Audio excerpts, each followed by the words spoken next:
Figure it out. Hello, this is Adam Koralik from Figured Out Productions. The following video is a video of some kind, and I hope you enjoy it. Hey everyone, welcome to the Figure It Out cast for August 2023. I am your host, Adam Koralik, and as always, this is a Patreon-backed podcast in which you get early access to this, and if you support me, you also get early access to all my videos. You can have shout-outs, you can pick subjects, and you can be on the podcast, such as, well, Rob, you're not really part of that, but you're like a stretch goal, which, by the way, we might actually lose you. You're horse armor, and you're almost out of here, it sounds like. Thank God I'm almost free. No, you will never be free. The people will never let you be free. And one such wonderful person that will prevent you from ever being liberated is we have a new guest. Welcome, Grayson. How are you doing? I'm doing great. I'm happy to be here. Yeah, we're happy to have you, man. That's kind of funny. We were talking about this before. You had kind of floated the idea of being on this podcast for, like, I want to say the better part of a year, if not more, because you're in my Discord, and I know at some point we gave you the little microphone emoji on the vague possibility of you being here. So you've really committed to that, and I respect that. Thank you. I would really appreciate the irony if he was recording on like an Xbox 360 like headset, where it's just terrible audio quality. Yeah, we just can't use it. We have to cut the whole thing. Yeah, that would suck. So hopefully that's not the case. So, but no, you said something. Yeah. Go ahead, Rob. So Grayson, tell us a little bit about yourself. Where are you from? Tell us a little bit about yourself. I'm from Oregon, kind of like the Eugene area. Oh, dude, go over to Bend. Go to Blockbuster. Yeah, I've been there a few times. Good old last Blockbuster over there in Bend. Boy. But yeah, I'm just a dude that likes video games, I guess. Well, you'll fit in terribly here then, because we hate video games. Yeah, I've never even heard of one. I've never seen it. I don't know what you're talking about. Okay, so but for real, welcome. Thank you very much for joining us. So you got, as you were doing this, you got to pick a subject, and the subject you had in mind here was earliest gaming memories, what started us on the path of being gamers, basically like what's our early development stories. I know I've told mine in videos over the years, but I'm happy to do that again. But I've figured maybe, Rob, you might want to start? Sure. So it's really funny that this was your topic, because for those who don't know me, I have kind of a background of teaching video game history classes in schools. And this is like literally day one, the first topic of conversation, kind of an icebreaker that I use to kind of see where my students are in terms of, like, you know, their backgrounds and what games they like, maybe their formative experiences. So it's like earliest gaming memory is kind of apropos. So I appreciate that, Grayson. So yeah, if I'm thinking back on my personal history, I don't know what came first, but both of my kind of earliest like memories are not really even of video games that I myself had. Like I had a Sega Genesis as my first console, but that was kind of in the early 90s. But I've got some kind of earlier like distant memories of video games. One at my uncle's house in Johnstown, Pennsylvania, my mom's side of the family. He had an Atari 2600, so I remember playing like Frogger and Pac-Man on his Atari. I don't really have like a date that I could like point to, but like that's like definitely one of the early ones. And then the one that's a little bit more clear is my mom used to babysit as kind of like a part-time job, and usually I would like go along with her and kind of like, you know, play with the kids that she was babysitting. And she used to have this kid named Gene, who lived a couple towns over. And I remember distinctly that in their parents' bedroom, there was like a TV set up, like a second TV, and they had an NES set up. And I remember, I think it was either Mario 3 or Mario 2 that I was playing. But like I distinctly remember like trying to play it and absolutely failing at it. But it is like, I mean, this is 34 years ago at this point, and like it's still like vivid enough that I remember the layout of the room. I remember where the NES was. I remember the game, like, or at least the franchise that I was playing, and I remember that I couldn't play it at all because I was a little piece of shit like 5-year-old that didn't have any dexterity whatsoever with electronics. So but yeah, that's my earliest gaming memories. I didn't get my own like console until like I guess it was Christmas of 1992 or 1993 when I got my Sega Genesis Model 2. So those I have a ton of great, like, vivid, amazing memories of, as I'm sure you guys do with your first console. But like earliest gaming memory, I could probably point to either that Atari 2600 or the NES at this kid's house. All right, so mine's not exactly interesting, but kind of weird for someone that grew up in the early 2000s. My first game console was actually a Sega Game Gear. Nice. Weirdly enough. Nice. It was my dad's hand-me-down. So Rob's a super fan of the Game Gear. Did you know that?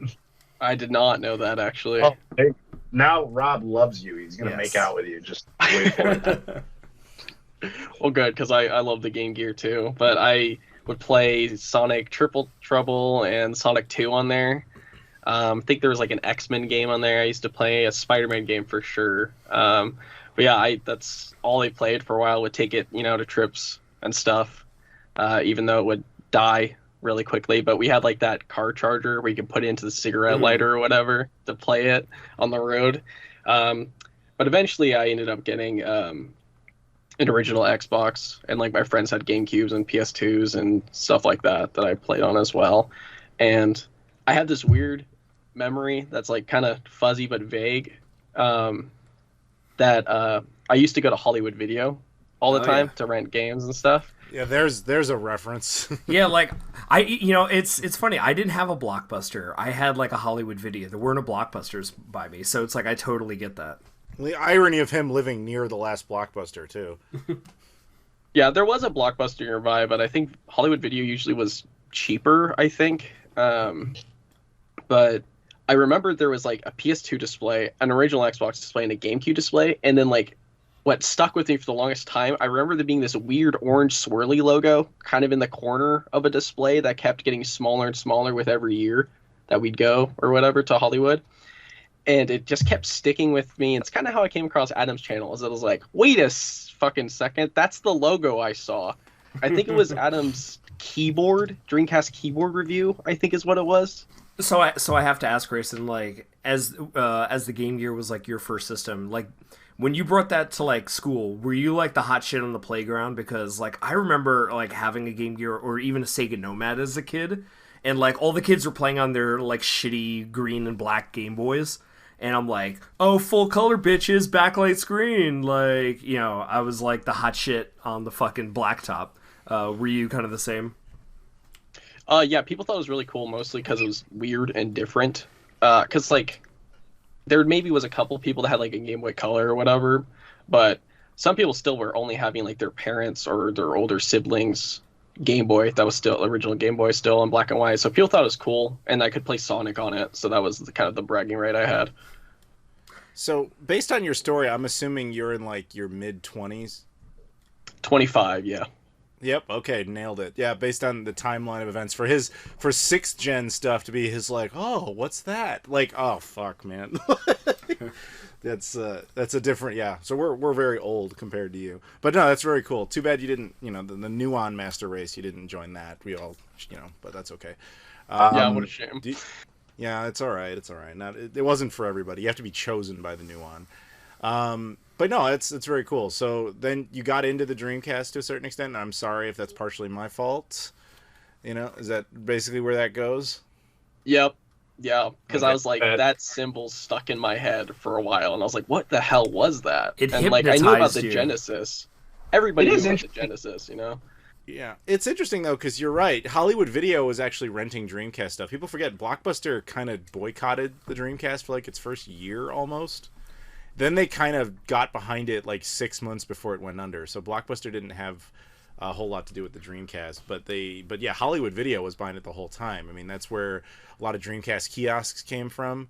As well as Sonic Adventure Limited Edition, the rarest North American release, was exclusive to Hollywood Video, and you could like rent the system there. I think it was the summer of '99. You could rent it like a few months before it actually came out. So they had a partnership there, so it's not surprising you would have seen it there. And obviously they held on to it longer than Blockbuster did, which is cool, I suppose. But it is cool to kind of tie it all together like that.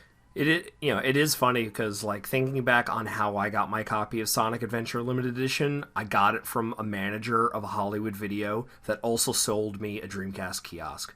So it's there you go. It's just really ingrained. He didn't know what it was. It was just like in a stack of like loose discs that he's like, "Oh yeah, you can have this with the kiosk," and I'm like, "Oh, thank you." Appreciate you. So wait, let me ask: do you remember how you got your Game Gear? Yeah, it was my dad's like hand-me-down. Like he had one. I love the idea that you're young enough that the Game Gear was a hand-me-down. You know what I mean? Like, it's just, oh, this is that old shit I had. Yeah, get rid of it. I'm like, I remember this fucking thing coming out. Like, okay, fine. All right. Do you know if it... So it must have been the original one, not the Majesco one, right? Because the Majesco one would have come out around that exact same time. So I'm assuming it wasn't the re-release version. I think it is the original. Okay, that would make sense. Do you still have it? I do. It does not work anymore, though. I need to get it repaired. It just needs needs a recap. That's an easy fix. Exactly. I was gonna say it's actually a pretty easy fix. They mostly just need new caps put in them, capacitors, and then they're back up and running. I even got the like official Sega Game Gear carrying bag that's like way too big for its own good. You know what's kind of stunning is that we still don't have, like, at least correct me if I'm wrong, nobody has made like modern retro solutions for the Game Gear battery problem, like 2 lithium-ion batteries that you just form factor to the Game Gear or something. They would just like solve that problem. They did it for the Sega Nomad. Like you can mod, that's exactly why I bring the battery that up. pack, Yeah. But that's like an external thing, so it's not really like. Yeah, that's why it works, because you just kind of fit it inside the shell so it can look stock, but it totally isn't. That's why I'm wondering if anybody's going to try to do something like that with the Game Gear. It's not impossible, I guess, but sadly, it's just like, there isn't that nostalgia for the Game Gear that a lot of the other systems, like, the Game Boy has. So it's just not a priority, I guess, for kind of aftermarket. I don't know, man. Shit. While I do agree with you in the logic sense, I will tell you this. The FM Towns Marty has an ODE. Anything can happen. Hey, it's those Marty if heads. That system, if that system can, the Marty heads. That's a great name. All like none of us. Like there's very few. There's even I don't own an FM Towns Marty, like famously at this point. I'm trying to think like. This is actually maybe a separate subject you know what? I'm not even going to talk about this. This is a subject for another time. So I'm going to switch back to the point. Remind me, Rob, when you're like, what was that subject you're thinking about? And I don't remember what it is. It's somewhere in here. Okay, I'll tell my story now.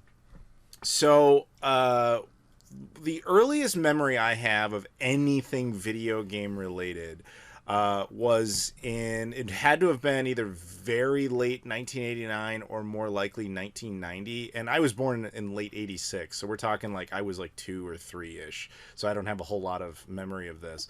My mom had just moved us into what then was our new house.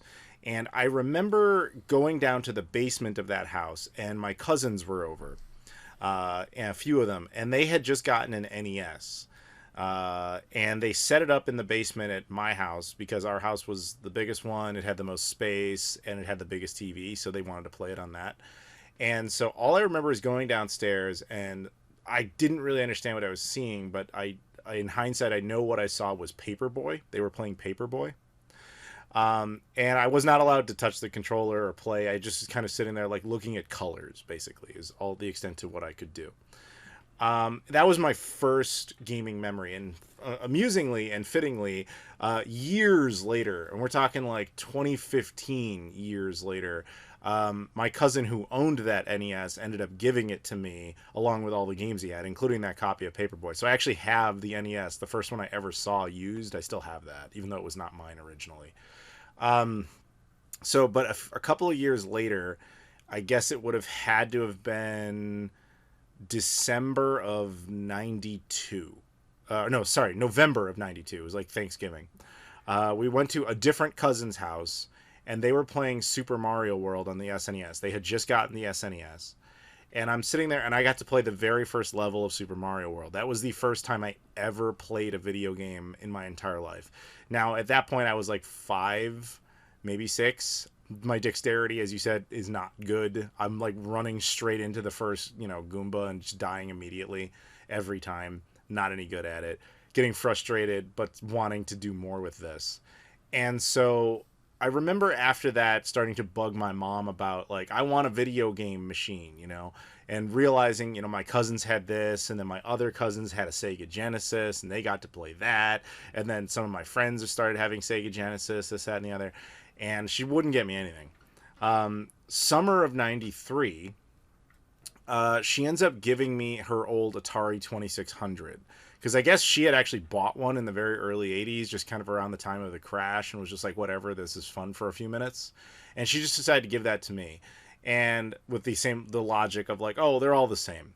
In hindsight, I recognized that what she was doing was just trying to hold me over until Christmas so she could get me like what I wanted. But in that middle of that summer, it was kind of this is a solution for a temporary problem.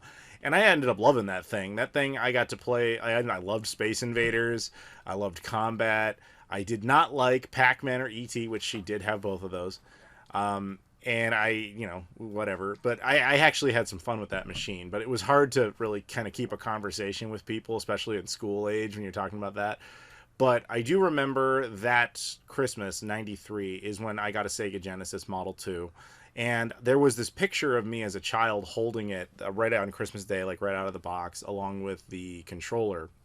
And I thought I had lost those. And I had a house fire. My late mother's home had a house fire back in January 2022. And I thought the photo was destroyed. We ended up recovering it a couple months ago when we were finally doing the last of the clean out. So I took it and digitized it. I actually posted on Instagram and Twitter and all that stuff. So this is this early photo of me holding it, and who knew that this would be a foreshadowing of like what I was going to do with the Sega Pluto one day, just carrying it all over the damn place. But that was the first system I had that I could really call my own. And then from there on out, it was just like, okay, Sega is amazing. I love all things Sega, this, that, and the other. And this isn't the point of the story because we all know where this goes. Eventually, I stopped paying attention to it, and I move on to like 5th gen stuff and, like the PS1 and the N64. And I kind of didn't even know Sega had made anything in the middle other than 32X. So I got a Dreamcast, and, kind of the rest was history. I find that kind of funny how I had the Game Gear, right? And then so I liked, I preferred Sonic over Mario because of that, and Sega over Nintendo, whatever. And then I knew the Genesis was a thing that existed. I didn't know about the 32X or the CD or whatever. And then I didn't know about the Saturn or Dreamcast. But then I was like, the memory of the logo and then finding your YouTube channel, I was like, oh, there's more Sega stuff than just the Genesis and Game Gear. Oh, okay. That kind of just started getting me to start buying stuff. Yeah, I mean, I know what you mean too. So like after the Dreamcast went defunct, I remember feeling onto myself like this is stupid because I was only in high school, but I felt like, oh man, this was partially my fault. Like I loved Sega and I didn't support the Dreamcast enough. I didn't support Sega and all their other iterations. This is partially my fault, which is ridiculous, but it is how I felt. And so I remember wanting to go around and start collecting the consoles. So I remember getting a couple more Dreamcasts and then getting a few different Genesis consoles. And that's when I was like, what the hell is a Sega Saturn? How have I never heard of this? You're telling me there is a Sega version of the PlayStation? Like that's what went through my mind. And I was like, how have I never heard of this? And I started picking them up because at the time I was actually really into, this is going to sound weird, I don't know if I've ever told this story, but I was really into Transformers, like, Optimus Prime, Megatron, all that sort of stuff. I was big into that. So I actually had a massive collection of Transformers, and I used to go to a convention called BotCon as a kid. And I went to, I want to say it was BotCon 2001 in North Carolina, and they had their own exclusive figures only sold at the convention. And because I was a big fan, I bought a few, whatever. I remember buying extra ones thinking, oh, at some point maybe I can sell these or trade these or whatever. Years later, maybe like a year later, if that, I found this guy, I want to say somewhere in like Nebraska, who was like, yeah, I have a JVC XI, I've got a Sega CDX, I've got a 32X, a Saturn, a Sega, like he had every like major piece of Sega oddball hardware, and he was willing to trade all of it to me for just one of those figures. And let's just say I really won that trade, like really substantially won that trade. Like in hindsight, what he traded me now is worth like thousands of dollars compared to a figure that I looked recently is only worth maybe like $100. But you don't know what you know at the time, because at the time all that stuff no doubt was just junk to him. And to me it was just like, oh cool, I'm getting a bunch of things. But that was how I was introduced to most of that hardware. The only reason I knew what a 32X was because a friend of mine had actually made the mistake of buying one thinking this is the next generation of game console. And yeah, that's the only reason I had ever heard of it. The Sega CD I did not know about at all. Sega Saturn I did not know about at all. But I wanted to round him up for that reason. It's funny the difference, because like I actually did have a Sega CD growing up because I had a JVC XI. And like that was part of the reasons why I kind of trailed off in terms of my Sega love, is because I got the XI and I'm like, oh, I can't wait to play like some games on like new games on this new system. And like all of them were like shitty FMV games. I remember I had like Ground Zero Texas and Sewer Shark and Compton's Encyclopedia, and I'm like, this fucking sucks.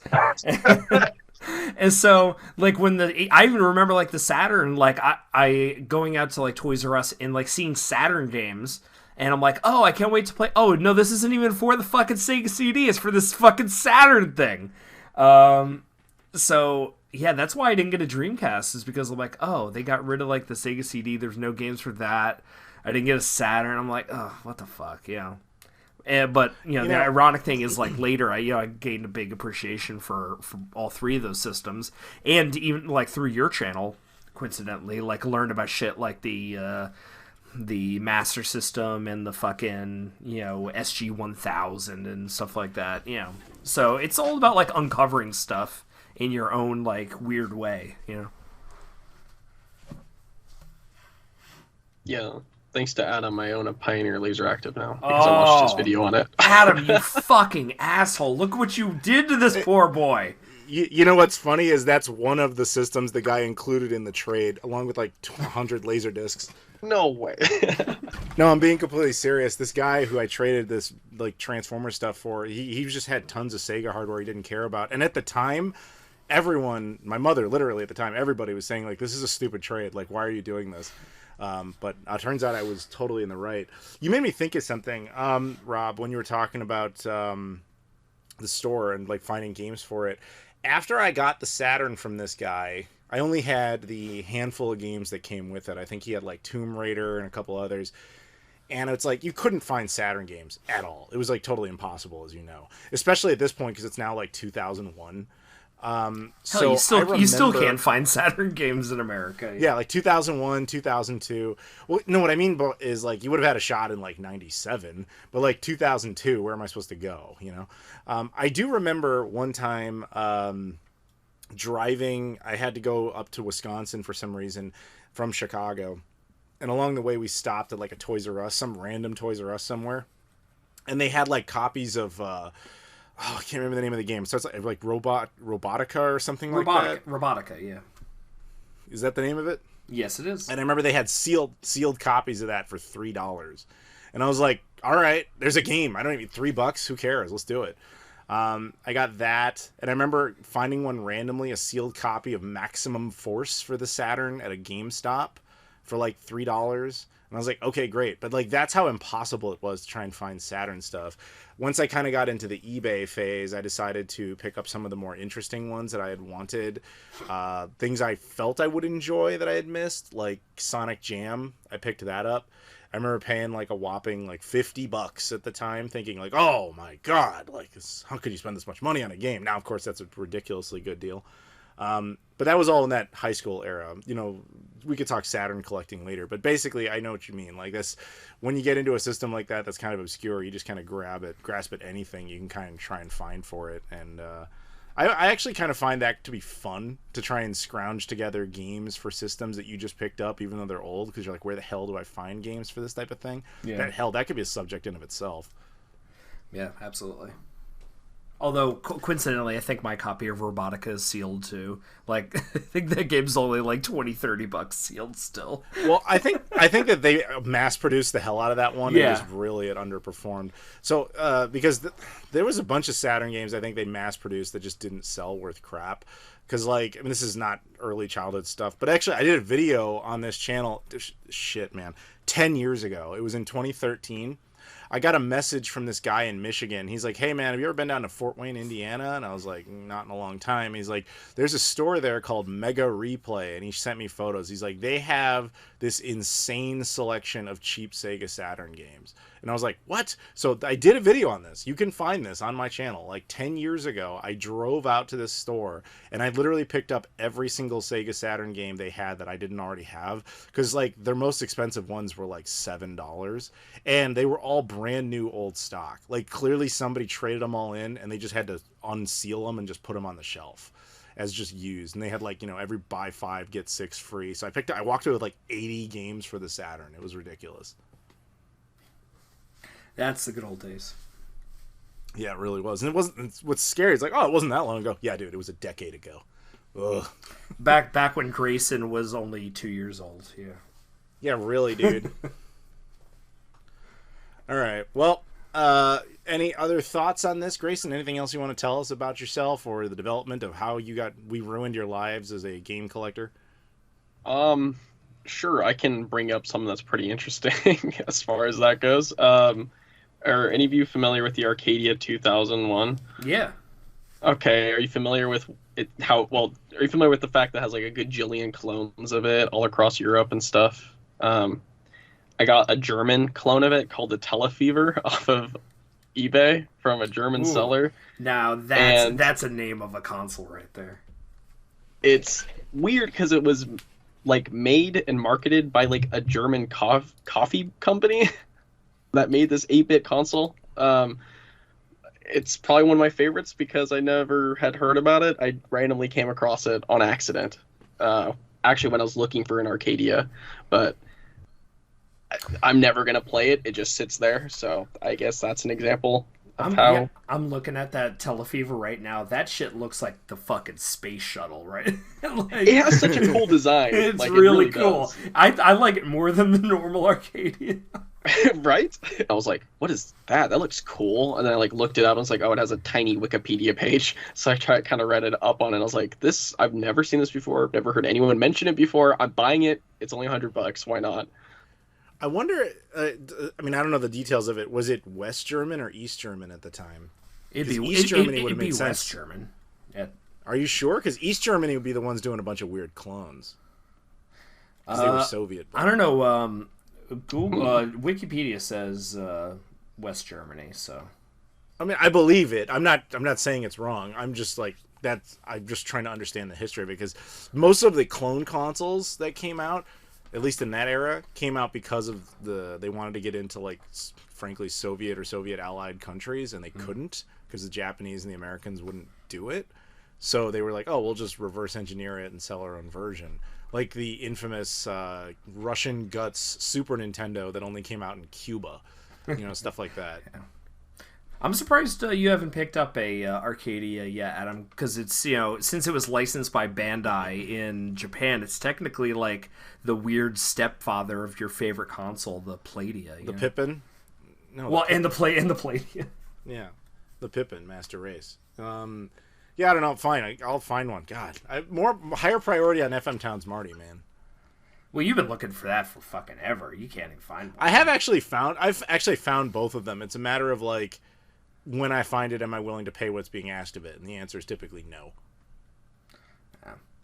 Well, like the last time I found an FM Towns Marty for sale, it was like $2,000, and I was like, yeah, no. Hey man, you want to be a Marty head? You know, you gotta pay up. I was, you know, again, the Marty is like Nuon. You don't choose it; it chooses you. And thus far, it has not chosen me. I don't own a new one, but I have the Tempest for it. So, what? How do you own a copy of Tempest 3000? Because someone sold it to me on eBay for only $70, so I had to buy it, even though I don't own a new one. Dude, fuck you. I want that. You got like the Wonder game for that system. You have the only game. Yeah, honestly, it is. Like, that whole system entirely revolves around just the fact that that game is on it. Well, kudos to you, but I hate you for that. But yeah, that's cool. It's fine. No, I'm kidding. Yeah, anything else on earliest gaming memories or other things that totally screwed you up and turned you into who you are now? Rob's got to have more. He's got a lot of skeletons in that closet. Yeah, well, I don't want to incriminate myself, so I played the fifth. Okay. So no, nothing? Are we moving on? Yeah, I'm good. All right. Well, then, thank you very much, Grayson, for picking that particular subject. So now we're going to do a round of shout-outs here. These shout-outs are for Patreon backers. If you are a Patreon backer of my channel, you can have early access to videos, including this one.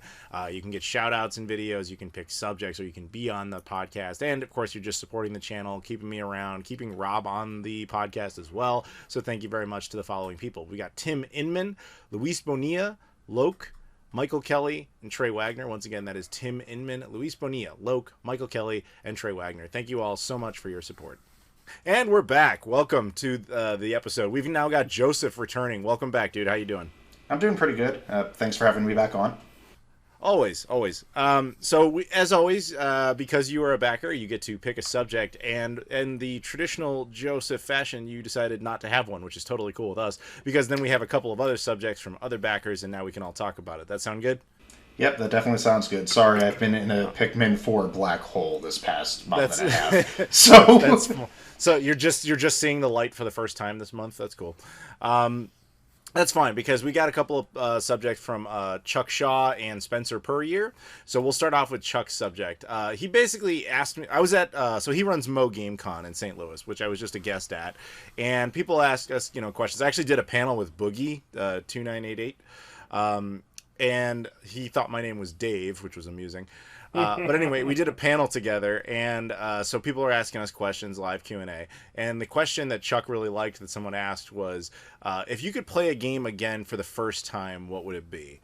And so I'm going to throw that to Rob first, if you're game to talk about it. Okay, first time. So it'd probably come down to two games that I would say, when you're thinking about this question, that you want, like, that impact, that sheer surprise, that joy, that, like, wow factor of playing a game for the first time again. So the two that come to mind are, one, the Mass Effect games. The first time that I played those, they came out in 2007, I believe. The first one on Xbox 360. It was just so amazing because I'd never really experienced a game like that before. Just a giant, real galaxy to explore, interpersonal relationships between characters, the wide-ranging story, the lore, the world building, was all just amazing for me when I played that. It's still, like, really one of my favorite game series of all time. And I still play it, every, year or two, just, because I love it so much. I don't do that with all games, and the chance to kind of play through that again, just fresh for the first time, might be really cool, and just kind of, like, let me fall in love with that world all over again. The other option that I would say, it's more of, like, a kind of a basic bitch answer, but, I mean, I would love to play The Last of Us really again for the first time, just in that vacuum, because that game was so surprising. I picked it up, I think, like, near day one release when it came out, because I really like Naughty Dog, the developer. I really like the Uncharted series, and what did they do? Ratchet & Clank or Jak and Daxter, whatever. Regardless, I really like them as a developer. And the a Crash Bandicoot, that's what they did. And I really liked the, their game design, especially. But then when I played that game with really zero expectations and saw what I really consider the future of narrative story in games, where it's like you're for lack of a better word, like watching a movie or reading a book like Cormac McCarthy's The Road, or something like The Walking Dead or something like that. Just really, really amazing storytelling and immersion in that world. I also really like kind of the way it's more of a guided experience, kind of along a directed path, which is generally how I prefer my games. But yeah, it's so much that, like, when the Last of Us TV show came out, which have you guys seen the show yet? Or No, I have not. No. And I also haven't even played part 2 yet. Well, I mean, I do have to say, it's kind of funny that Sony is finally doing what we were all suggesting years ago, and finally taking their IPs and making stuff like there's a Twisted Metal show now. Yeah, there is. It's like, yeah, it's a little late to. You guys have owned a film studio since the early '80s, and you didn't think of this until now. Okay. Anyway, well, you're getting the double-edged sword of that because one, you got the Last of Us TV show, which is honestly incredible. It's a basically direct adaptation of a game that I already saw as something incredibly cinematic. And then, on the other hand, you have the Uncharted movie with Tom Holland, and that is a steaming pile of shit. let's. I know this is my fault for bringing that up, but let's hold that thought for the next subject. But yeah, that's a fair game. Go on. But yeah, spoilers. But yeah, the TV show was amazing. In that it was really a direct adaptation of the game. They brought on the producer of the game to consult as a producer for the show, so it really feels like the game. Now, I watched this with my wife, and she had never played the game before, so I was like kind of vicariously living that game experience through her watching the TV show, because it hits the same beats. The big tentpole story elements of the game are all in the TV show.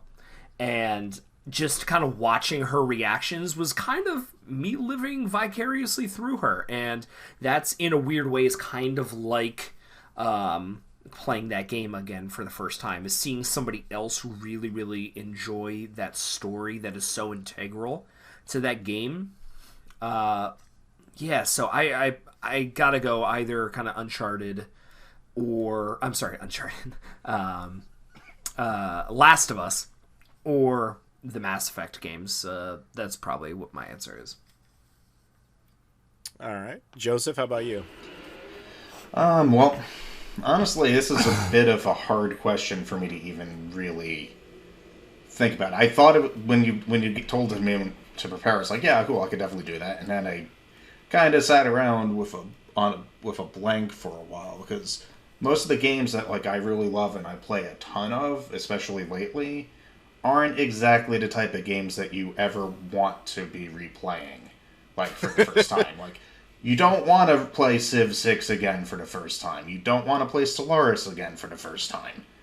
Because those are games that are much better when you know what you're doing and not, getting brutally murdered everywhere. But Rob, you did bring up an interesting... Something did actually pop into my head after you brought up The Last of Us and mentioned cinematic.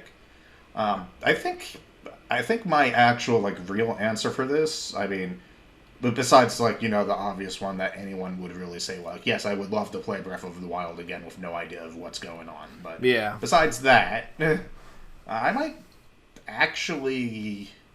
It's probably a toss-up between... It might actually be, Heavy Rain. I was originally going to say Final Fantasy VII, but the original PS1 Final Fantasy VII. But thinking about it, it would definitely not hit the same way if I was playing it for the first time now, as compared to when I was 11 and played it for the first time. But Heavy Rain was one of those experiences that I had when I played it. It was it was interesting. It was kind of different on how you were exploring a story. Obviously, in later years, it's not something that's been looked as fondly on as it was when it originally came out, since there is a bunch of nonsense in the story, and the whole, oh, if you don't do this section right, anyone can die, ended up being complete bullshit.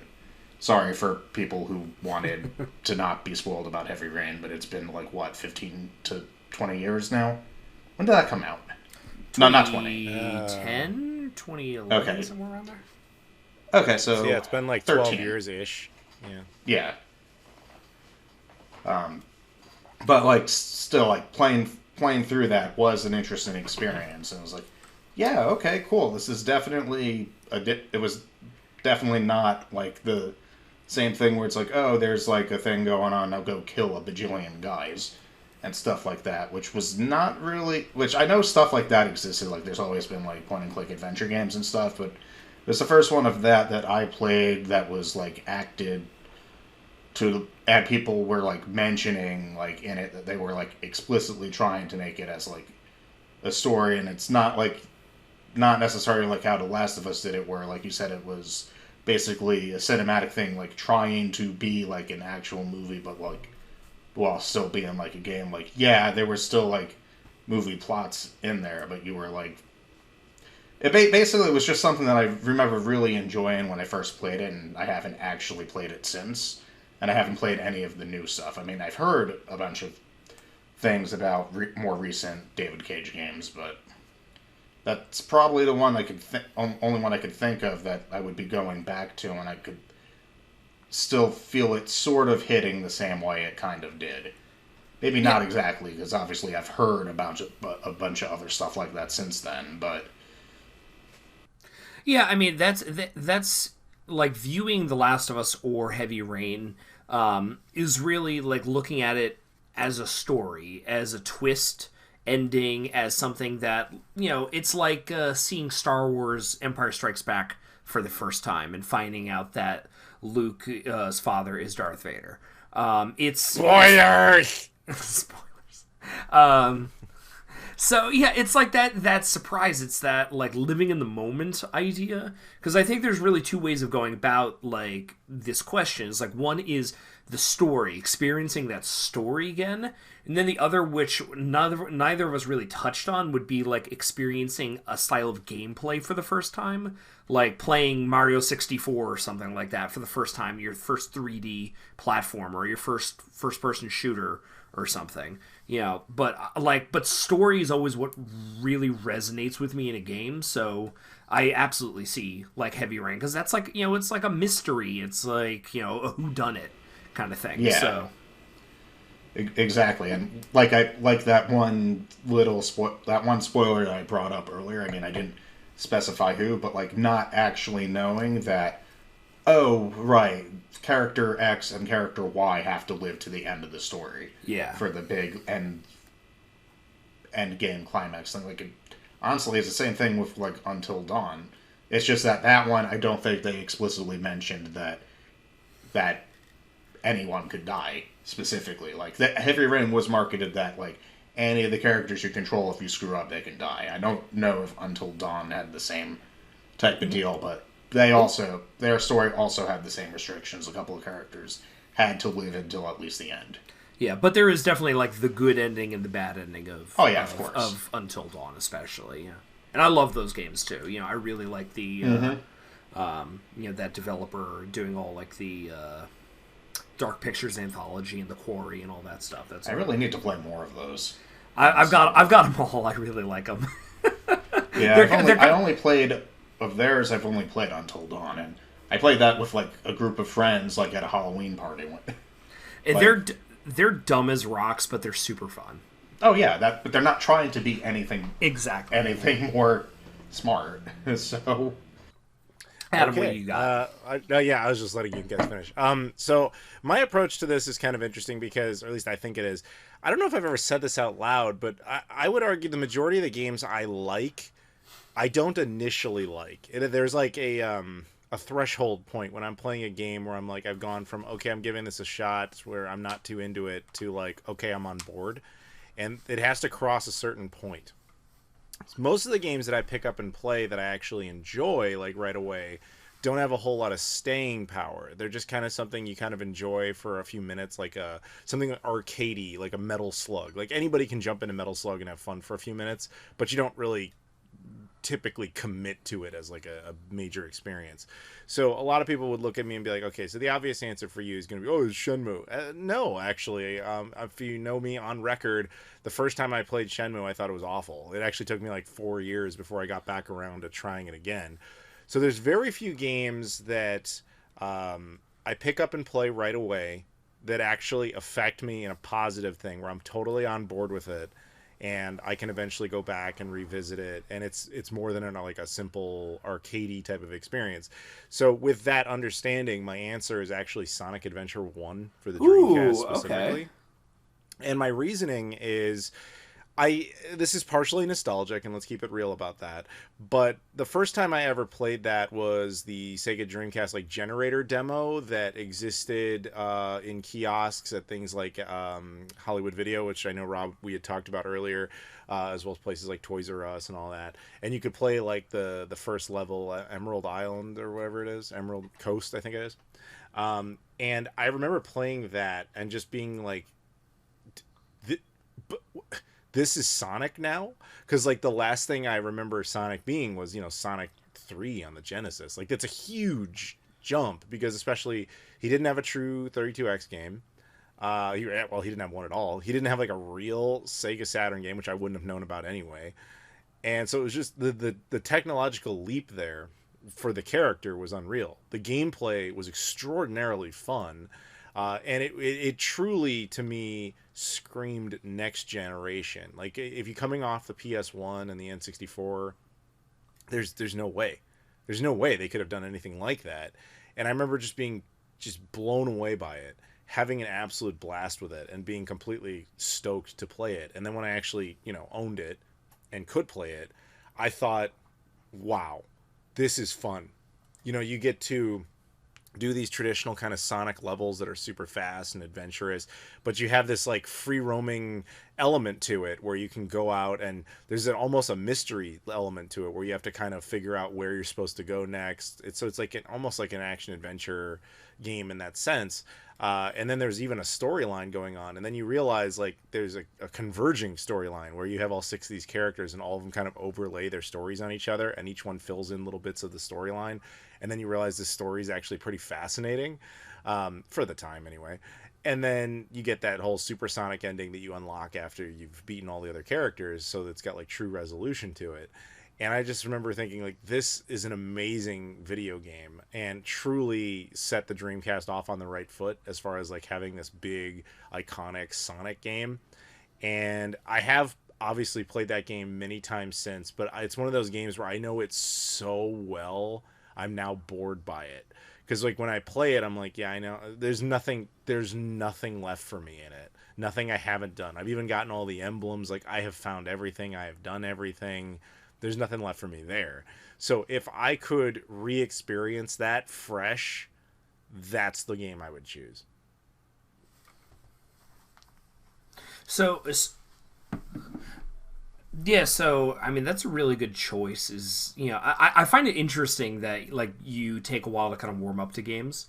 That's something that, like, really isn't talked about. Like, there's definitely some games that, like, took me a while to get into. Honestly, it'd be a pretty good podcast topic in the future. Well, then let's save it. Let's save it for another. Sonic Adventure 1 is really good. Yeah, I would say it's kind of along the lines of what I had mentioned earlier about something like Mario 64 and really experiencing a franchise that you previously loved in a new way for the first time. I could definitely see that. I will add to that thought, because I would argue it was the last time that you ever got a huge generational leap like that. At least that's how it felt. Granted, It's partially due to age, but every time, and I'm sure you're not naive, every time new consoles come out, everybody's like, so it doesn't look any different. When it does, obviously things run in higher resolutions, etc. But like, I would argue that the Dreamcast was the last time that we really saw this massive technological leap from what we had been previously used to, where it was just like, wow. I mean, again, part of that has to do with the age, but yeah, I mean, nowadays we mostly we're I think we're at a point where visual fidelity in video games no longer wows us. The best you can hope for is people not complaining about it. Yeah, I mean, I've been playing Tears of the Kingdom on my Switch in handheld mode, and granted, yeah, it is the OLED. It looks great. That shit's running at like some 666p or something like that. It's like, it is not like a looker, but it's like, I don't care about the resolution as long as the game's fucking amazing. Who cares? Isn't as that long funny? as the game's graphics are consistent and the frame rate isn't all over the place, if the game's good enough, a lot of people won't care.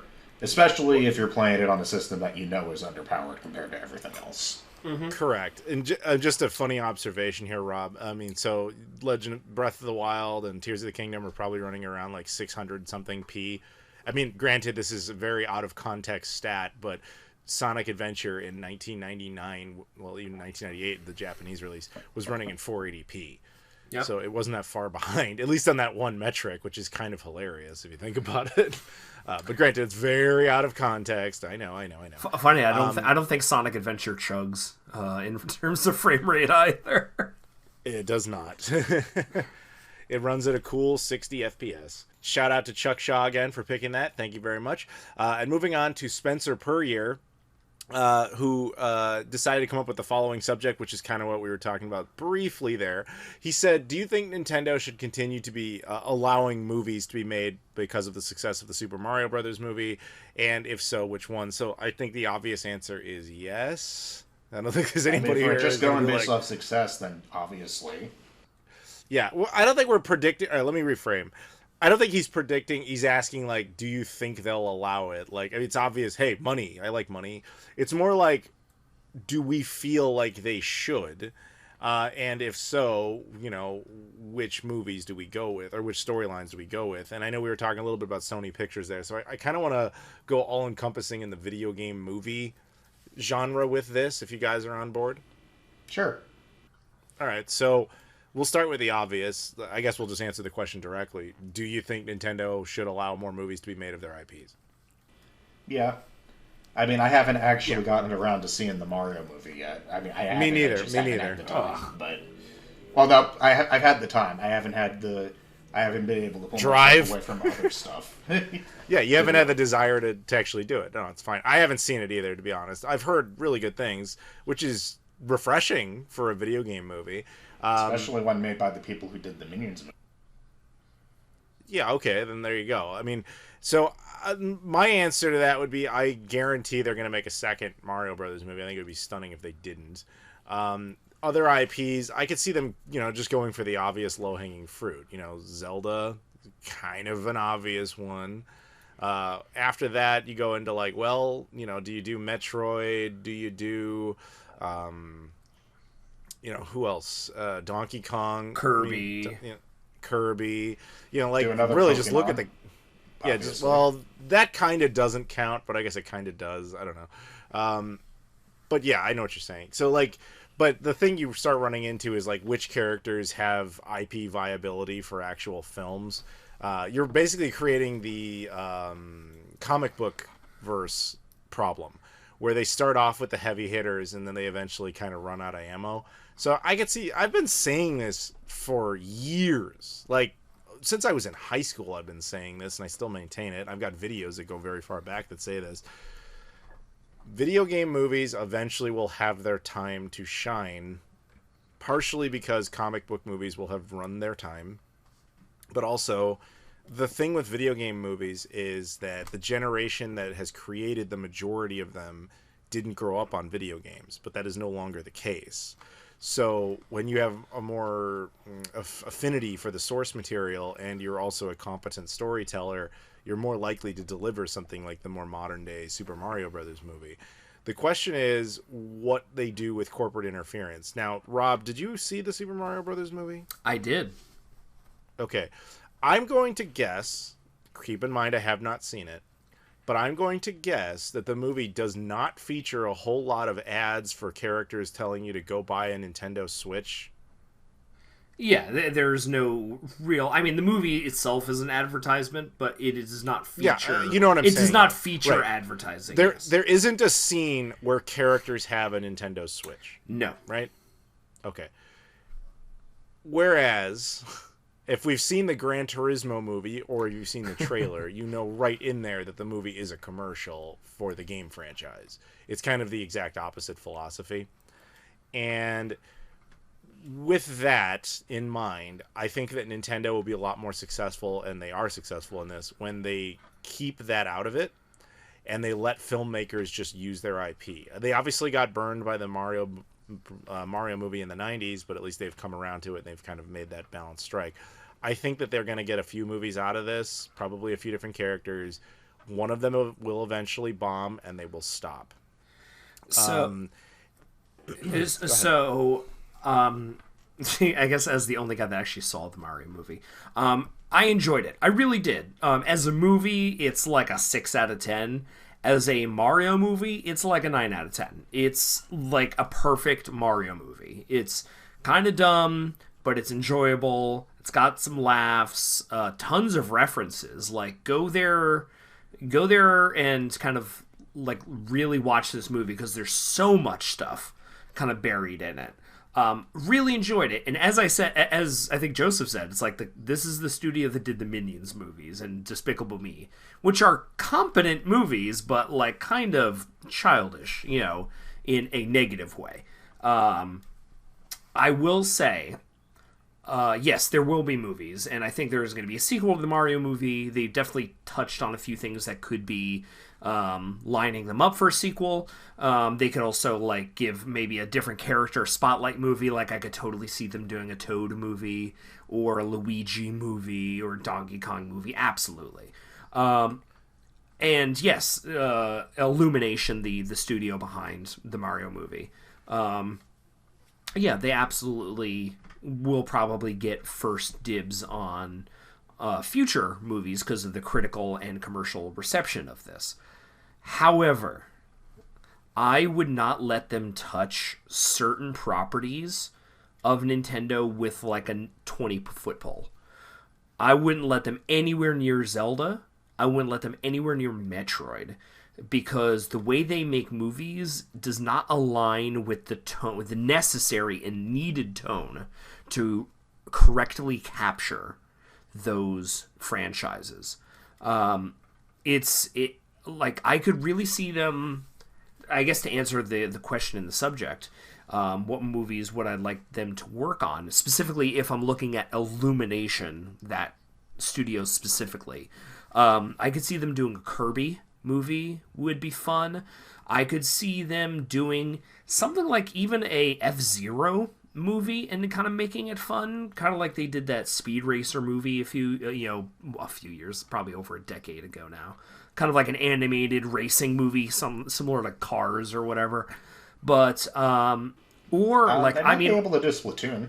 Splatoon, that would be a cool one. Kind of that more lighthearted, cartoony style. But the one I'm kind of saying, I think they would actually do a pretty good job on, because there is a lot of untapped potential for story, for humor, and for animated action. I would go for Star Fox for Illumination to work on, because they already kind of have that, think of it like that cartoon puppet aesthetic from the SNES games. You could do something really interesting. They're colorful characters. It's kind of a Dumb as Rocks franchise, but they're recognizable characters, so you could do some stuff with them. But your big franchises like a Zelda, like a Metroid,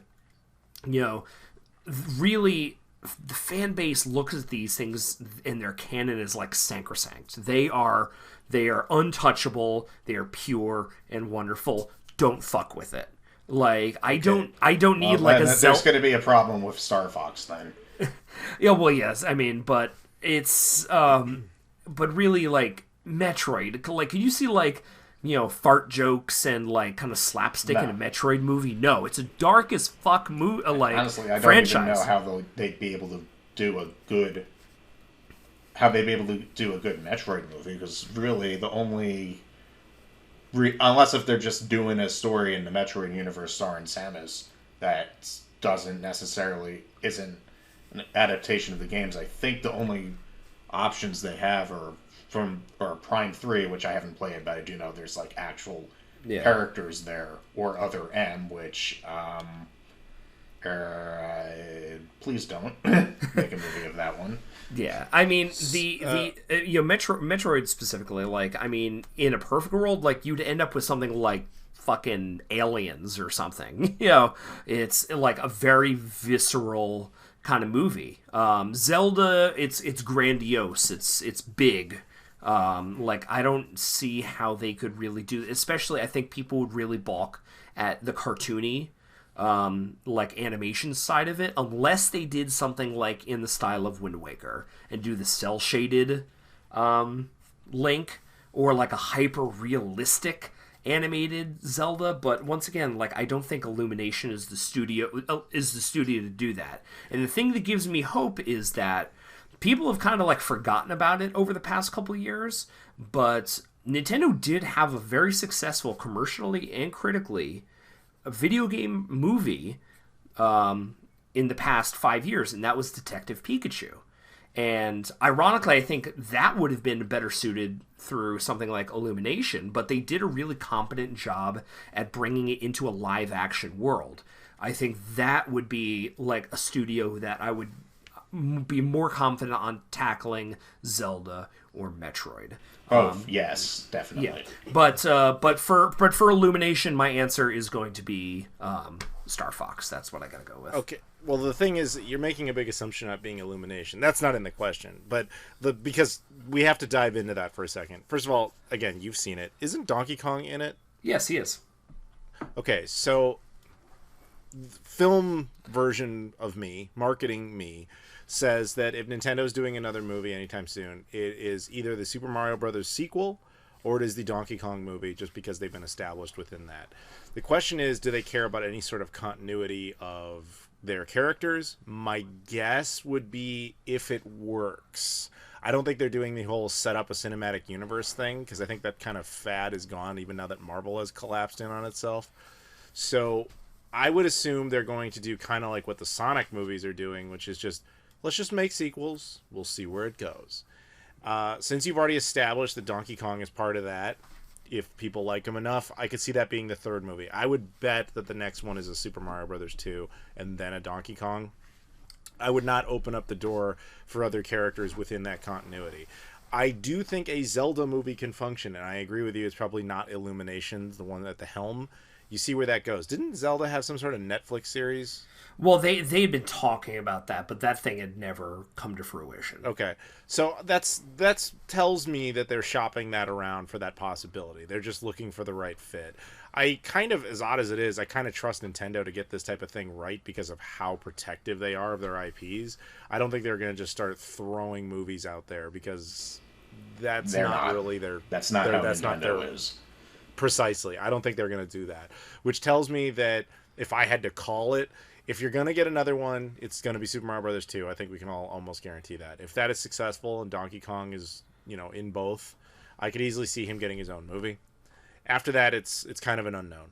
I do think a Zelda movie couldn't function, but again, different studio. And then other characters, that's when you start getting into weird territory. Like, would Nintendo, and I agree with you, Rob, Metroid, for example, would work best if it was like an Aliens type of movie. Kind of mixed, this is going to sound weird, Aliens meets WALL-E.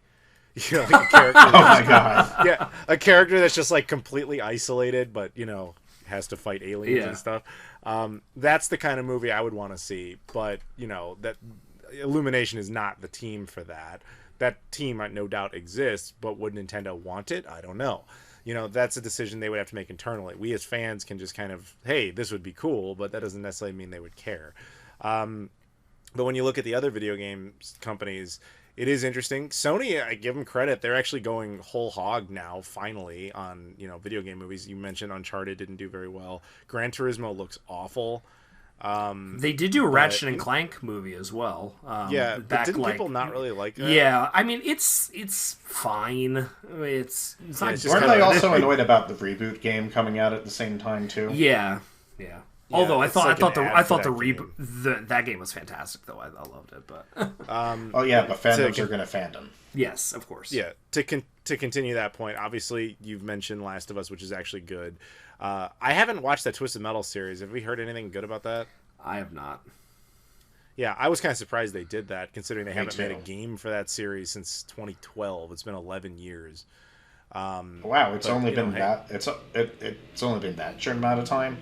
Granted, I haven't played one since I think 3, but They did a real aborted kills one. the series, yeah. They did a real aborted one on the PS3, and that's the last you heard of it. Yeah. Yeah, that was Twisted Metal 2012. That game was not good. That broke my heart because I was looking forward to that so much. Anyway, I'm just stunned that they made a series out of a game franchise they haven't made a game for in that long. I always thought the series did lend itself to some sort of film, but like, I'm just stunned at the time frame is all. The quiet ones in the room though are Microsoft. Have they? I mean, I know Halo had something a while back that nobody liked, but Yeah. they haven't done anything. They're doing a Gears of War, I think, for Netflix. The Gears of War series. Yeah. I know You think Sega's of doing Microsoft, Sonic 3. what franchises do you think of besides Halo and Gears of War though? All the rare that's stuff, the- but yeah. Dude, that's no. See, he's asking the right question because I asked that exact same question in like one of my recap videos. The problem with the Xbox brand has always been those are the two IPs that broke the glass ceiling and went into pop culture, where like people make pajamas and stuff like that kind of level of merch that you just find for that IP. Like, Those are for the only two gamers, there, and even for gamers, like I mean, for us, there's also Fable. Like I've heard of Fable, Yeah, Fable. and obviously Yeah, they well, own you're a Bethesda gamer, now, though. but that doesn't count. But No, like I'm I real- said, you have to. The easiest way to figure out which characters they're going to do is always the same thing. It's not which characters are the best games. It's which characters broke through that mainstream pop culture level. And that's why with Sega, you've really only seen Sonic movies. There is technically a House of the Dead franchise that is long dead. There is technically Yakuza movies that only came out in Japan, but that is it. There's a reason for that, because Sonic's the only character that ever did that for them. There's a reason that Nintendo started with Mario. He's the most obvious. But after that, they have a few. I agree the Zelda franchise is one of them. But Donkey Kong is one of them. Metroid's where you start to get in, I don't know if that would work territory from Not that yet. perspective. Microsoft, you only have two. I'll give Sony credit. They think they have those type of properties and are trying to make content out of them anyway. I would argue Last of Us was actually a legitimate case. oh yeah, I think Gran Turismo was a strange choice. Twisted Metal, I think you would have had a case if it was 1996. And then Uncharted, I again think they thought that would work, but the problem Sony has is they've never really been consistent with their mascots. They tend to cycle them out. Like there is not one consistent character on every Sony platform ever produced. Think about that. Yeah.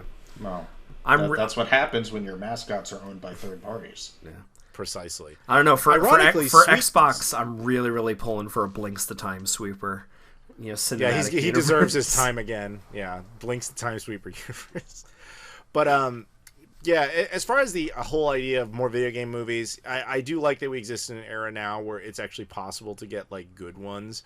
Granted, they're still very few and far between. I think it's still going to be a few years before we burn off the last of like these old guard that just don't understand. Like when I look at the Gran Turismo trailer, everything about that trailer screamed to me either a combination of guy who doesn't really know how video games work or how they make any sense, or it screams corporate interference. Because the idea that someone would sit down and is told, all right, you got to make a Gran Turismo movie. Well, how about it's about a kid who plays a lot of Gran Turismo and just decides to be a race car driver?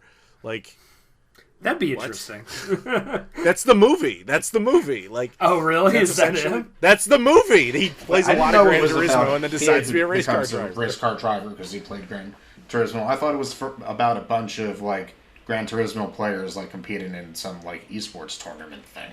No, see, that would have been wouldn't that be that would be like the story within the lore? But if you watch the trailer, like he's playing Gran Turismo on like PS5 and shit. Oh, okay, yeah. So like, I think that's the whole premise of the thing is that like you're the best. It almost gave me like Last Starfighter vibes. That's a reference. That's kind of what I think they were going for, but it comes off kind of like humorless in that corporate way. Like, oh, this kid conveniently only owns Sony products throughout his entire house. You know, that kind of thing. Right. Yeah, yeah. That's one of the problems with having a conglomerate own everything like that. The world, it feels very sanitized in a very weird way. Anyway, that's not the point. I'm happy for both Nintendo and Sega that they at least allow these characters to have movies now. I will admit though, I didn't see Mario, so I don't know about this, but I did not like all the corporate interference in the Sonic movies, namely the Olive Garden being a plot point in like this first one. I don't remember much about the second one, but I know I saw it, the one with Knuckles. Did anybody else see it? No, I haven't seen either of them. There are things that I've been meaning to get to, but haven't. The first Sonic movie is fine. It's good. It's fine. It's just that like Olive Garden clearly backed that movie to the point of it being like gross. Like half of the movie is about getting to an Olive Garden. It's very weird. So basically, it's the same thing that happened with the Power Rangers movie with Krispy Kreme. Yes, that's exactly what I was thinking about Krispy Kreme. Yes, yeah. Like, in fact, if I remember correctly, the characters they're rewarded for saving the universe with an Olive Garden gift card and shit. Like, it's just like, come on, dude. Like James Marsden even says over the phone, "When you're there, your family." You're like, oh, dude, come on. Oh wow. Anyway. Yeah, it's that part was incredibly egregious, but you know, I think that when they made that movie, they had no faith in it, so they were like, "Hey, Olive Garden's willing to put up like half the budget, take it," but it doesn't matter. Point is, it was successful, and I would actually say the current video game boom in movies comes from the Sonic movie because that is because of the COVID. Let's be frank about this. That was the highest grossing film of 2020. So one of the lessons everybody took was, all right, let's take our most popular video game IPs and try throwing some movies out there and see what sticks. It's just Nintendo was going to do a cinematic universe type deal. It would basically have to be something that would be leading into Smash Brothers. Yeah, at the end of Sonic 3, Masahiro Sakurai comes out at the post-credit scene. It's like, I want to talk to you about the Smash Brothers initiative. I knew you were going to say that. I knew that was going to be the punchline. Unless they can just find a character that can be voiced by Sam Jackson who does it. That'd be amazing. No, just do Masahiro Sakurai, but voiced by Samuel L. Jackson. That would be great. They will not do that, but that would be amazing. Actually, I mean, to be fair to them, it would not be that hard to put Sonic in that universe because he just has to go through one of those ring portals and why do I look like a cartoon? You always look like a cartoon. That's all it takes. You know, just like a dumb joke, and there he goes. All right, well, I guess that'll wrap that up. So thank you very much, Joseph, for joining us, and Rob as well, because you will not be around for the next section, unfortunately. And I'd like to thank our sponsors, Gran Turismo, now available for watching. You know what's really funny about that? Sony actually invited me to the premiere of that here in Chicago. You see? Because you're not a shill. I didn't go because I was in Germany, but I would have gone just for the curiosity's sake. But no, that actually did happen. But it's my own free opinion because I'm telling you the movie looks like shit. I didn't even know. But anyway, so it was an early access premiere like 2 weeks ago. I could have gone to. But yeah. Anyway, whatever. Doesn't matter. So Joseph, as always, thank you very much for joining us. Rob, thank you as well. Huge shout out to Spencer Puryear for that subject, as well as Chuck Shaw for earlier. And now we will be moving on. And we are back. We are now joined by Abdullah. Welcome back, dude. Hi, happy to be back. Unfortunately, Rob is no longer with us. He had other matters to take care of, so he'll be back next month probably.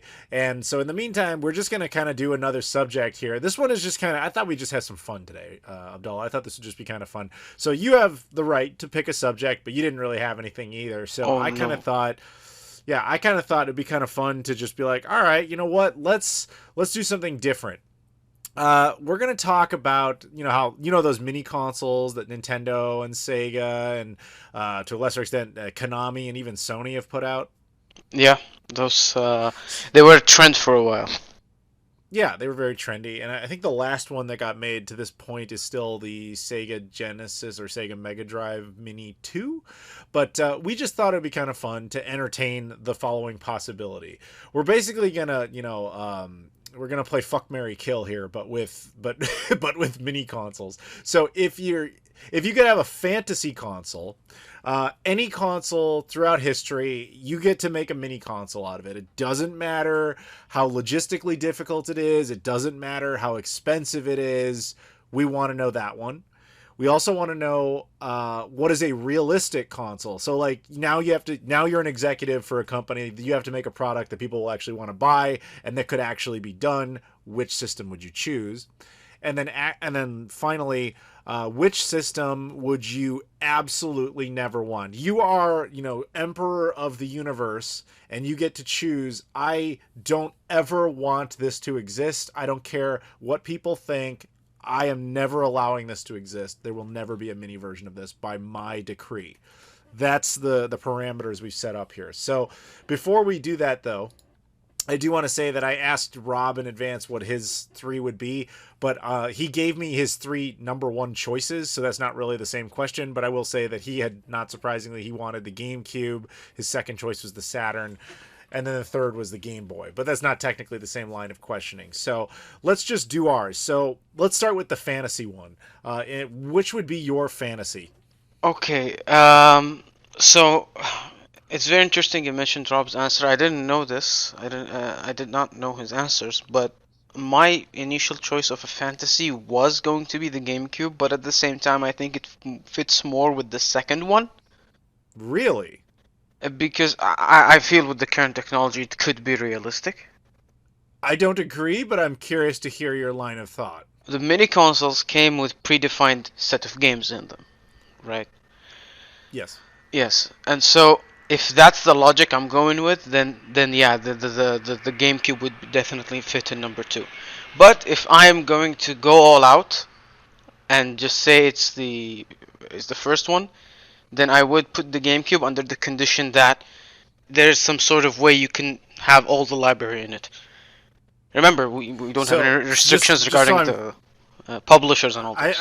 I want to make sure I understand what you're saying. So your fantasy answer is the GameCube with the proviso it gets every game you've ever wanted regardless of licensing. Yes, some sort of hardware capacity in it, but you can just delete and download. There's like a server cloud with all the possible games you can get.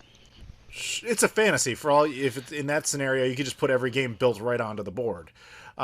Realistic, you're saying, is also the GameCube, but a very select set of titles. Yes, but I do have a different answer for 2. So okay, let's just keep it at 1 right now. Put it full fantasy, at fantasy mode, and say yeah, it is the GameCube with the first option of it being completely possible to download from a library of multiple games, a Netflix kind of thing, but not really that much. I do find it funny that I do find it funny that in your fantasy the games aren't just built in; they still require some sort of cloud service. No, I mean you can still download them somehow. Yeah, but like why? Like why not just? It's a fantasy. Why not just have them all built in to begin with? I mean, yeah, okay, that would extend it. That would extend the fantasy to full fantasy mode because. Well, yeah, that's what I mean. If it's a fantasy, why be dependent upon a cloud? Well, if we're gonna add that, we're gonna also add. Yeah. Okay. I mean, yeah. That it's works. Fantasy. You're emperor, god of the universe. You can do whatever you want. If I'm god of the universe, I'll definitely do that. Download all possible games and have that console hook up on every possible TV, on the highest quality possible. All of those basic options. Yeah. Okay, so just so we're clear, you want your fantasy answer is a condensed mini GameCube with every single game built in on the hardware. It also has every sort of video output options, which means if we really wanted to, we could use this thing with the devil's pitchforks on like a 1960s era TV. Whatever you want. We're a fantasy, right? That's whatever it is. Yeah. But by the way, even in fantasy, the controller would still be the GameCube controller. Well, yeah, that makes sense. Definitely, right. Okay, so that's your answer for fantasy. What do you got for realistic? Well, I'd love to hear your answer first. Then we could go to the second one to see how fantasies are. My answer for the fantasy is similar and not too surprising. I do believe that my answer would be the Sega Dreamcast, which should have been kind of obvious because we're both basically going with like our favorite systems.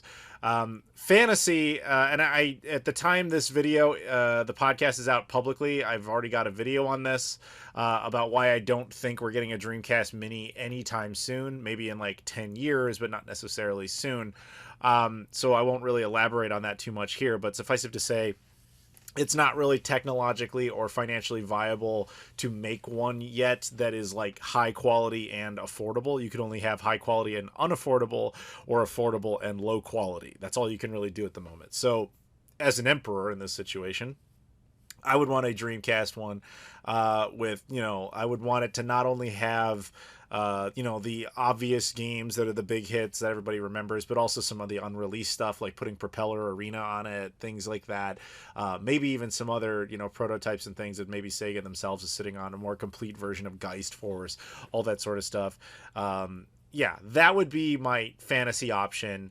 I think that's just, it's very fitting for me, as opposed to something even more fantastical. I guess we should have also emphasized we're not going to be picking anything like, nobody would be picking a PS5 mini because it doesn't make sense. It's still a relevant console.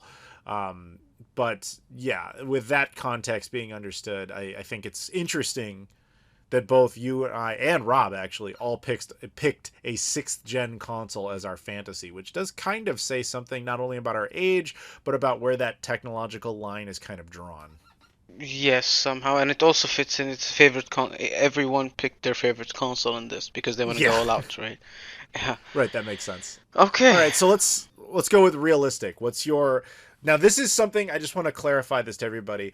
This is one that you actually think could happen relatively soon. Not that it will, just that it could. That it could be done, and when I say could be done, I mean that this is something that the price point of it would be acceptable, which I interpret as about $100 retail, and that the technology is there for the emulation required to actually be satisfactory. With that understanding, unfortunately, Rob can't contribute anything to this because I didn't ask him these specific lines of questioning, but I will remind you that his second choice was a Saturn, third choice was Game Boy.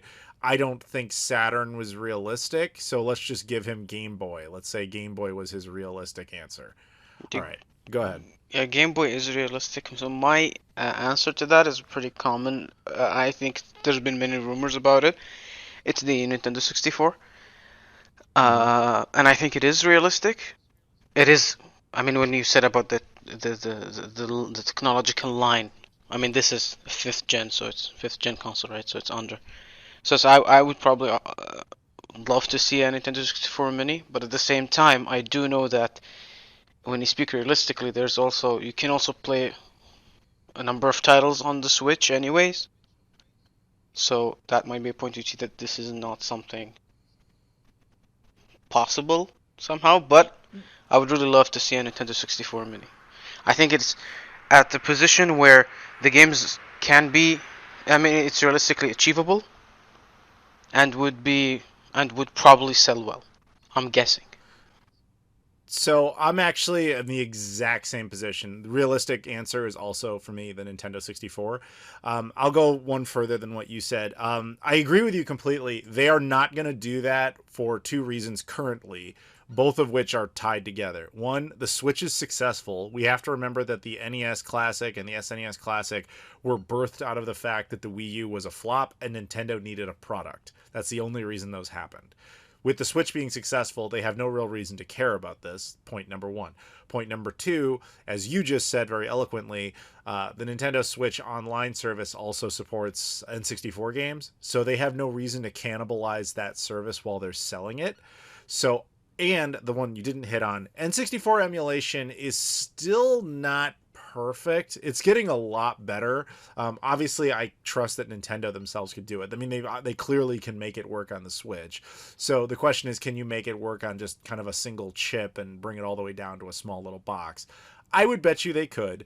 And I will actually go one further. I will call this now Give it a couple of years. I believe in maybe holiday, let's say 2025, which is a bold ambition. I would say that is a window in which you see an N64 Mini actually get released, because I think we'll be not wrapping up the Nintendo Switch, but getting close to it. And they'll need a nice big, holiday product they can put out there before they're ready to throw out the next major system. I would not be surprised if, say, holiday 2025, maybe holiday 2026. I could see them doing that, where they throw out an N64 Mini, and you get you've gotten to that point where people are now nostalgic for the mini consoles, because it will have been that long since they put out the NES Classic, which is kind of a mind fuck. But anyway, so I could see that actually happening, and that's why I think we both agree it would be a very good one for realistic. Yeah, it does seem realistic, and it would probably give him good profit. So it's a win-win. I agree, and the extra couple of years of time does bring the chipset down in cost, because it's taking less and less processing power to be able to emulate the N64. So the longer you wait, the cheaper and easier it gets, which makes it possible to make a more quality product. So I could see them definitely doing that. I don't see them doing it this year or next year, but 2025 or 2026, I could definitely see it, because again, when the Switch is no longer their priority, when they're less concerned about making, having exclusive content on the Switch as far as Switch Online, than just wanting to throw out some sort of gangbusters, product like the N64 Mini, I could definitely see it. So that answers that one. Now, let's go on to the last one here. A system you would actively never want. Remember, once again, you are God Emperor of the universe, and it does not matter what the system is at all. You can essentially ban it from ever being allowed to have any sort of mini console for any reason. This can be a system people love. It can be a system people hate. It can be a system people don't care for. It basically boils down to how much you want people to like you or not. But again, it doesn't really matter, because you're God Emperor of the universe and you can do whatever you want. So What would it be? Okay, so I don't think you're gonna like this one. I mean, I'm not sure. Okay. But the thing is, this one's already been made. Okay. And it's not the PlayStation. Okay, go on. So it's gonna be the Genesis. You would ban the Genesis from ever being made? If I had the choice. The thing is, I mean, this comes from probably my specific experiences and perspective. It does not apply to maybe yourself or other people. But I was just, up until that time, up until it was released, there are just so many classic Genesis collections made, right? And coming from I'm a Sonic fan, right? Sonic is my top character of all time. So, as many times that I've seen remakes or re-releases of Sonic games, for example, and say other Genesis packs or whatever, I just didn't find the point in the Mini, other than for me as from a collector's side. Now, I haven't really tried it out as much, probably the day I got it, just for a little bit, but I honestly didn't see much in it. That's just my perspective on what I saw. But as Emperor God of the Universe, no one can object. If it's at my fantasy world. No, it is. But I will say this. Okay, can you pick another system that hasn't actually been released? Because that obviously has come out. So that has come out. If you could, but pick one that hasn't. Like you're banning it from ever happening. But you kind of very interesting take. Yeah. I wouldn't have thought of that. Yeah, you can see the point, right? Because of the many times a classic Genesis collection has been made, whatever has been made. Oh, I'm aware. I mean, don't forget, Sega put out 2 different Sega Genesis minis. Yeah, the one in Japan, right? I'm not sure, is it released No. here yet? They did the original release. No, they did the original release, and then they did a second one. Each one has a different library of games. The second one even supports Sega CD stuff, and it has a whole bunch of it has a whole bunch of unreleased games that they finished up and then put out.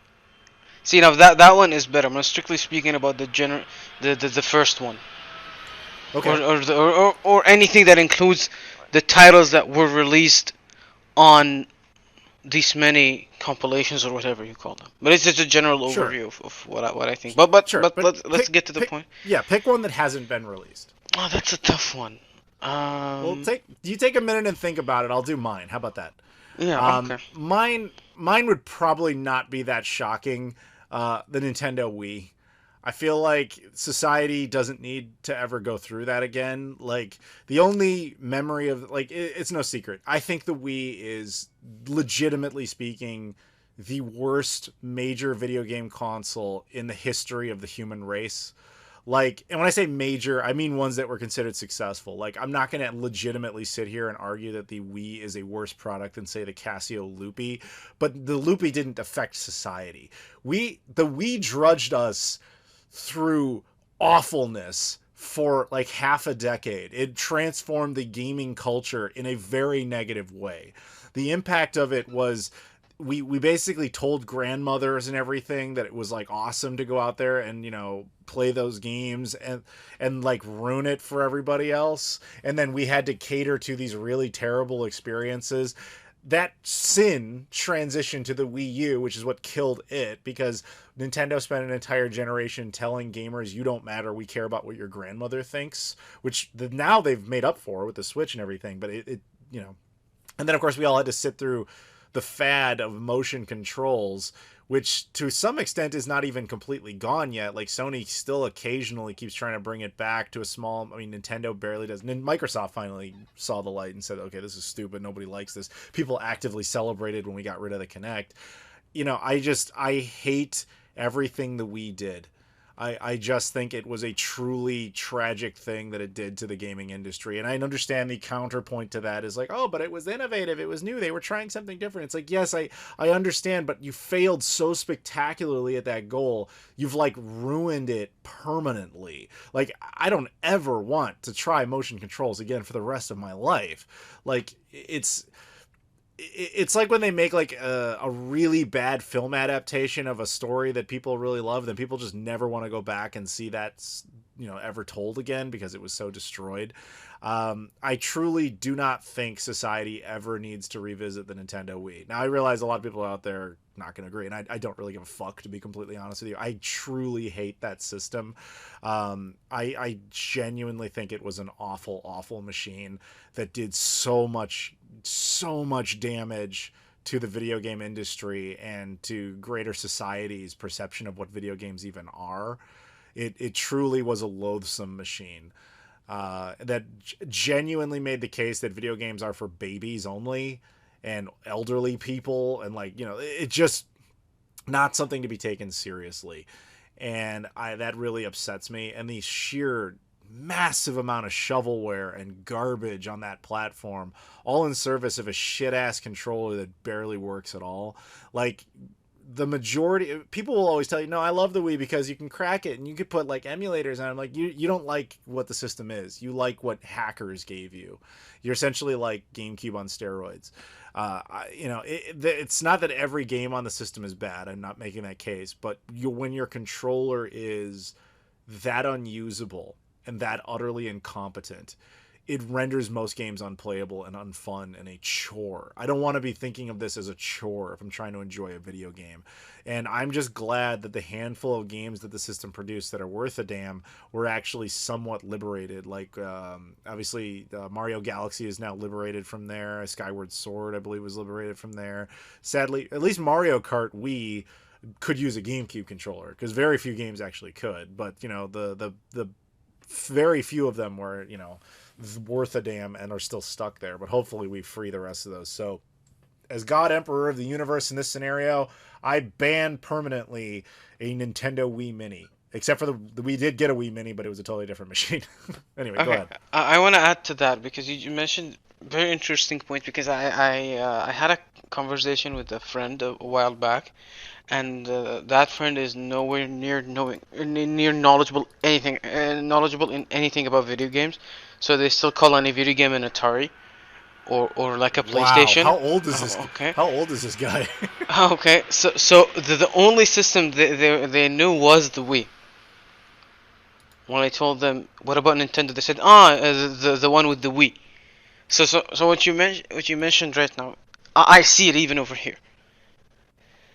I agree with some of what you said. Maybe some. I personally don't hate nor love the Wii. It's okay with me. But the amount of shovelware And the fact that I always looked for any game that is compatible with the GameCube controller says a lot. Yeah, I definitely agree that it it shifted the dynamic completely. It changed the whole landscape. I agree with that. And much like yourself, I also like the Wii U a lot more than I like the Wii. Yeah. Despite what anyone says.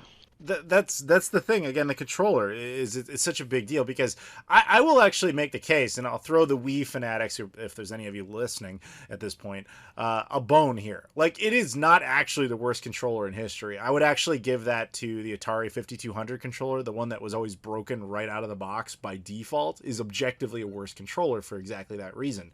But the Atari 5200's impact on the gaming market was essentially non-existent. It contributed to the original video game crash, but was not the reason for it. The Wii was a success despite being a piece of shit, and therefore the market responded to, okay, I guess what they want is more garbage. And we all had to tolerate and stomach this trash. Look at it like this. Nintendo successfully created a machine for your grandmother. And because it was successful, that whole industry, that whole video game industry decided, okay, I guess what everyone wants is stuff for their grandmother. So us, who have no interest in what our grandmothers would like, are now being told this is the games made for you now as things your grandmother would be interested in.